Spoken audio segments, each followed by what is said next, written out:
তুমি বড় হয়ে কি করতে চাও? আমি বড় হয়ে 5 ওয়াক্ত নামাজ পড়তে চাই আর আল্লাহর সব কাজ করতে চাই। আপনারা সবাই আমার জন্য দোয়া করবেন। আচ্ছা বাবু, আমাদের মাতৃভাষা আছে কিন্তু পিতৃভাষা নেই কেন? আসলে আমাদের মা এত কথা বলে বাবাকে কথা বলার সুযোগই দেয় না। বাবুরা, তোমাদের সমস্যা কি? আমাদের যার সাথেই দেখা হয় সে আমাদের চুমু দেয় এবং গাল ধরে টান দেয়। এর বিচার চাই। সিলেটে জন্মগ্রহণ করায় তোমার অনুভূতি কি? সিলেটে জন্মগ্রহণ করে নিজেকে লজ্জিত মনে হচ্ছে, কারণ সিলেটের মানুষ পাথর চুরি করে। তোমরা কিসের জন্য আন্দোলন করছো? আমাদের বাবা মা খাওয়ানোর সময় কার্টুন দেখানোর অভ্যাস করে আমাদের চোখ নষ্ট করে দিচ্ছে। এর বিচার চাই। আমরা একেবারেই নিঃস্ব।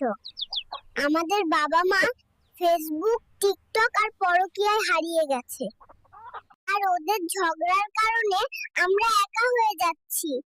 এখন তারা আমাদের সাথে সময় কাটাতে ভুলে গেছে। এই, ডাক্তার কোথায় গেল?